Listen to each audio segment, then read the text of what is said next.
उम्र थका नहीं सकती, उम्र थका नहीं सकती, ठोकरें गिरा नहीं सकती। उम्र थका नहीं सकती, ठोकरें गिरा नहीं सकती। अगर जिद हो जीतने की, अगर जिद हो जीतने की, तो परिस्थितियां भी हरा नहीं सकती, परिस्थितियां भी हरा नहीं सकती। गुड मॉर्निंग दोस्तों, मैं आपका दोस्त ओपी यादव स्वागत करता हूं आपका अपने इस YouTube चैनल के माध्यम से आज के एक नई वीडियो के साथ। आइए हम एक बार पुनः हाजिर हैं आपके बीच एक नए सवाल को लेकर, जो कि बीपीएससी के एग्जाम में पूछा गया है, बीपीएससी शिक्षक भर्ती परीक्षा में पूछा गया है। तो आइए हम एक बार फिर इन सवालों से रूबरू होते हैं और देखने का प्रयास करते हैं, जानने का प्रयास करते हैं कि आखिर क्यों हमारा जो बीपीएससी के प्रति माहौल बना हुआ है, हमारा जो सोच है, हमारी जो मानसिकता क्रिएट हो चुकी है कि बीपीएससी बहुत भारी है, आखिर वह भारी क्यों लगती है, आखिर बीपीएससी इतना टफ क्यों नजर आती है, बीपीएससी के मैथ का सेक्शन हमारे लिए इतना टफ क्यों होता है।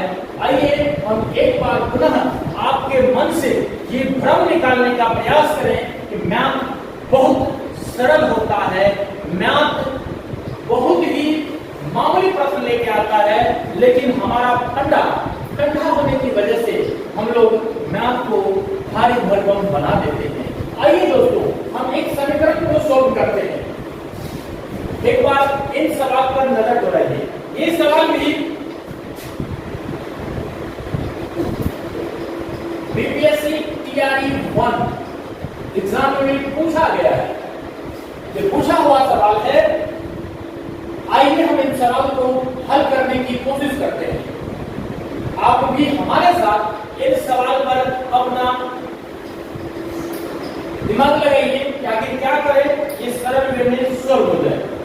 देखिए देखने से तो लग रहा है कि ये तो जटिल समीकरण है, इन समीकरणों को हल कैसे करें, लग रहा है कि माथा में दर्द होना शुरू हो गया। लेकिन दर्द करने की जरूरत नहीं है, ये बहुत ही सरल सवाल है। आइए हम इन सवालों को हल करने का प्रयास करते हैं।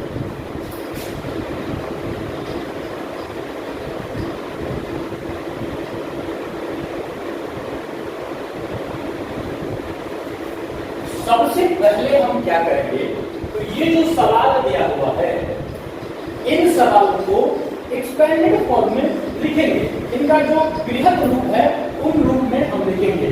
मतलब बृहद रूप में जो सवाल दिया गया इसका बृहद रूप क्या होता है, तो एक बार आप अपने बचपन में जब आप 7वां 8वां में पढ़ रहे थे, जहां पर आपको घातांक अनुक्रमी पढ़ाया गया, एक बार उस फॉर्मूला को याद करिए। बताया गया था कि जब दो संख्याएं गुणा के रूप में दी हो और उनका अगर आधार समान है तो घातों को जोड़ दिया जाता है।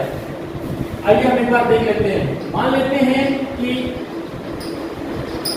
ये एक संख्या है और ये एक संख्या है, या सेम संख्या ले लेते हैं और इसका घात अगर n है और इसका घात अगर p है, इसका रिजल्ट जब हम लिखते थे n के पावर n प्लस। तो अब यहाँ एक बार देखिए आप गौर से, ये जो सवाल का फंक्शन दिया हुआ है, अलग अलग जो रूप दिया गया है, क्या इस रूप में है? इसको जब हम बृहद रूप में लिखेंगे तो इस रूप में लिखेंगे, यानी इनको मैं लिख सकता हूं 4 के पावर x इंटू 4 के पावर 1। इसी प्रकार हम यहाँ भी लिख सकते हैं 4 के पावर 1 इंटू 4 के power minus x equal to, यहाँ सवाल में 10 है ना, इक्वल टू 10। अब आइए एक बार आप गौर से देखिए, जो जैसे लिखा हुआ है मैं इनको वैसे ही लिख रहा हूँ, मैं इसमें फिर कोई चेंजिंग नहीं करूंगा, वैसे ही लिख रहा हूँ। लेकिन यहाँ पर मैं चेंजिंग कर रहा हूँ। यहाँ पर एक और फॉर्मूला आपको बचपन में पढ़ाया गया होगा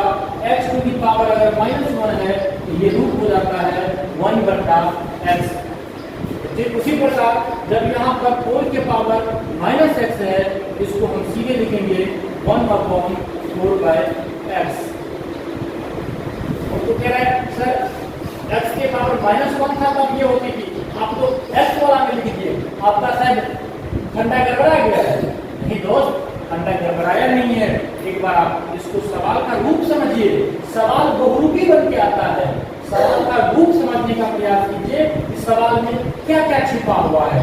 देखिए यहाँ पे 4 के पावर -x है, मैं इसको इस रूप में भी लिख सकता हूँ 4 के पावर x और उसकी पावर में 1 क्योंकि एक बात और आप लोग पढ़े होंगे कि अगर घात के ऊपर घात हो, अगर घात के ऊपर घात हो तो घातों को गुना कर दिया जाता है।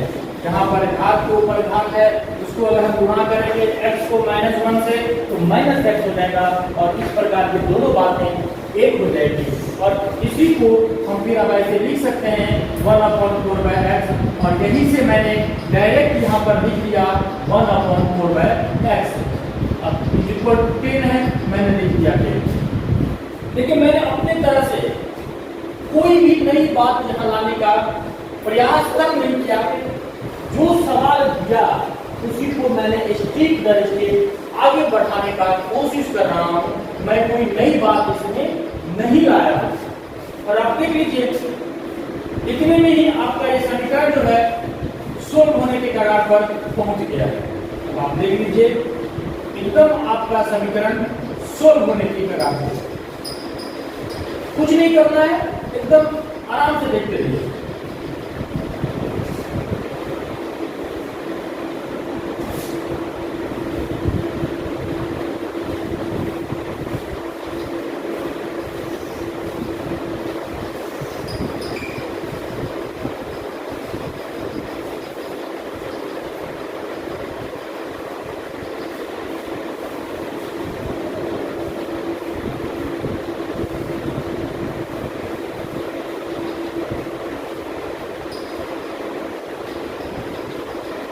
इसके बदलाव कुछ नहीं था, मैंने एक कर दिया। अब जब हम भिन्न जोड़ करेंगे तो आपको ये बातें समझ में आनी चाहिए कि मैंने ये कैसे लिख दिया।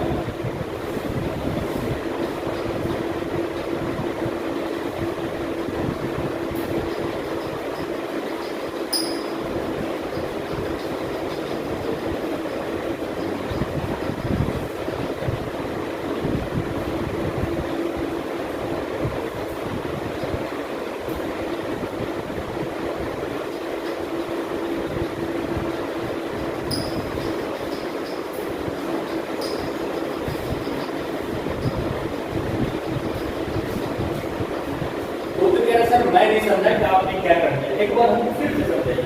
कोई बात नहीं दोस्त, आइए देखते हैं। यहाँ तक तो कोई दिक्कत नहीं था, मैंने कुछ नहीं किया है, इसके बता में कुछ नहीं था तो मैंने यहाँ पे बता में एक अपने मन से डाल दिया।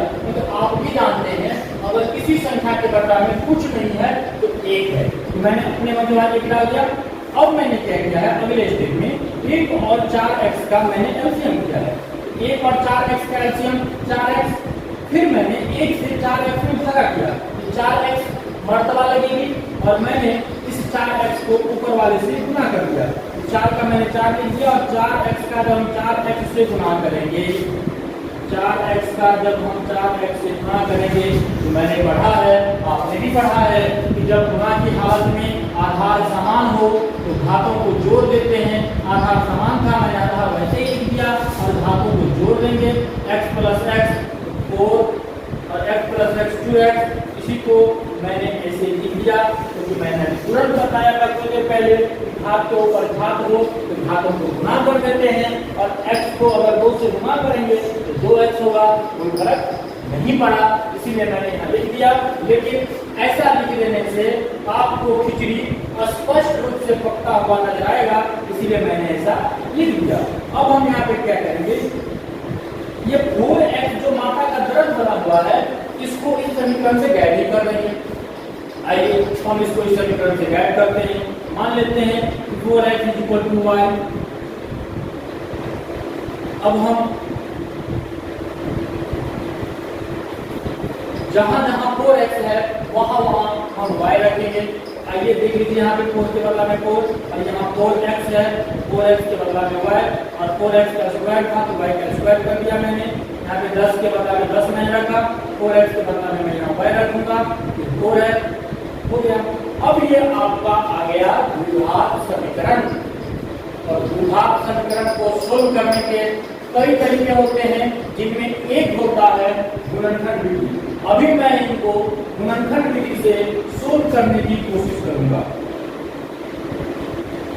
और जब गुणनखंड विधि से सवाल को सोल्व करते हैं, किसी भी समीकरण को, उनका हल जब हम गुणनखंड विधि से निकालते हैं तो मध्य पद को 2 भागों में तोड़ते हैं। मध्य पद को 2 भागों में तोड़ते हैं। तो अब सवाल उठती है कि यहाँ मध्य पद कौन सा है?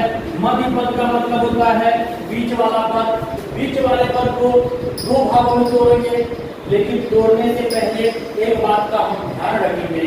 ये जो दिया गया है वह चर के घटते हुए घातों के क्रम में होना चाहिए। चर के जो घात दिए गए हैं वह घटते हुए क्रम में होना चाहिए या फिर बढ़ते हुए क्रम में होना चाहिए तो चलेगी। लेकिन अगर उत्पादन क्रम में है तो पहले हमें उसे घटते या बढ़ते क्रम में सजा लेना है। लेकिन यहाँ तो दोस्त घटते क्रम में लिखा हुआ ही है। देखो यहाँ पे y का पावर 2 है, y का पावर 1 है, और यहाँ अगर y नहीं है तो हम जानते हैं कि दुनिया में किसी भी संख्या का पावर अगर 0 हो जाए तो उसका मान 1 होता है। तो मैं यहाँ पर सीधे y की पावर 0 भी समझ सकता हूँ। तो y का पावर यहाँ 0 है, यहाँ 2, यहाँ 1, यहाँ 0 घटते के क्रम में है। मतलब मुझे इसमें किसी प्रकार का कोई भी चेंज करने की जरूरत नहीं है। अब हम इसको, इनके मध्य पद को 2 भागों में तोड़ेंगे। अब यहाँ तोड़ने के भी नियम हैं। 2 भाग में मैं इसको इस तरह से तोड़ूंगा कि अगर फिर से जोड़े, एक बार ध्यान से सुनिएगा, मध्य पद को मैं इस प्रकार तोड़ूंगा कि अगर फिर से जोड़ा जाए तो कितना आना चाहिए। यानी यहाँ पे -10y है, अगर हम -10y को तोड़ेंगे तो जोड़ने के पर, अगर हम तोड़ने के बाद फिर से जोड़े तो जोड़ने पर -10y होना चाहिए। लेकिन एक और कंडीशन है, अगर उस 2 भाग को जो अभी हम तोड़ेंगे उसको जब गुणा करें तो प्रथम पद और अंतिम पद के गुणनफल के बराबर आना चाहिए। तो प्रथम पद और अंतिम पद का जो गुणनफल होगा 4y² 4 यानी कि 16y², गुणनफल जो होना चाहिए और 16y² होना चाहिए, और जो फल जो होना चाहिए वो -10y होना चाहिए। चलिए मैं यहाँ पे तोड़ करके लिखता हूँ। आप भी एक बार जानते हैं, देखिए हमको 16y लाना है, मैं भरवली करता हूँ, 8 को भी 16 होता है और 8 में 2 को जोड़ेंगे तो 10 होगा। यहाँ पे क्लियर है। यहाँ पे हम लिख देंगे -8y -2y, तो -8y -2y तो -10y हो गया। और जब मैं इन दोनों को गुणा करूंगा तो 8 × 16 प्लस 16 हो गया, y × y² हो जाएगा। यानी कि हमारी खिचड़ी यहाँ पक चुकी है। अब देखिए, अब क्या करना है, इन दोनों में जो कॉमन है मैं उसको कॉमन ले लूंगा। अब देखिए यहाँ 4y इसमें भी है, 4y इसमें भी है, मैं 4y कॉमन ले लिया। यहाँ पर बचा क्या? देखिए यहाँ पे 2y था, यहाँ पर 2y था, y² है यानी y × y है, मैंने 1y बाहर निकाला तो यहाँ 1y बच गया। अब आप यहाँ देखिए, यहाँ 1y था तो मैंने बाहर निकाल दिया, यहाँ y नहीं बचा। अब यहाँ 8 थी, 8 में से मैंने 4 निकाल दिया तो बचा कितना? 2, क्योंकि 4 दूनी 8, इस 8 को मैं लिख सकता हूँ 4 × 2, तो 4 दूनी 8, तो 4 को मैंने बाहर निकाल दिया तो मेरे पास बच गया 2, तो मैंने यहाँ पर लिख दिया 2। अब अगले में एक बात का ध्यान रखना है, हम इन दोनों में वही चीज कॉमन लेंगे जिसको कॉमन लेने के बाद पोस्ट में इतना ही बचे। इस बात का हमको ध्यान रखना है, पोस्ट में y-2 ही बचे। तो एक बात देखो दोस्त, यहाँ पर y है, मैं यहाँ पर y रहना चाहिए, इसका मतलब ये 2y, 2 जो है हमें कॉमन लेना होगा। अब आप देख लो दो कॉमन ले लिए, 2 और y में 2y और ये माइनस है, ये प्लस है। यहाँ इसके पीछे कोई चिन्ह नहीं है तो प्लस का है, तो प्लस और माइनस माइनस हो गई। फिर यहाँ देख लो, माइनस और माइनस प्लस हो गया और 2 दूनी 4 हो गई, यानी कि हमारी खिचड़ी यहाँ तक पक चुकी है। अब आगे देखिए, अब यहाँ देखिए इन दोनों पदों में y माइनस 2 दोनों में कॉमन है, मैं यहाँ से y माइनस 2 को कॉमन ले लूंगा, बच जाएगा हमारा इतना। अब देखिए, अब कुछ नहीं करना है, यहाँ से एक बात आप लोग और जानते होंगे, जब दो संख्याओं का गुणनफल 0 होता है, यहाँ पे दो संख्या है, y माइनस 2 एक संख्या हुआ और 4y माइनस 2 दूसरी संख्या हुआ।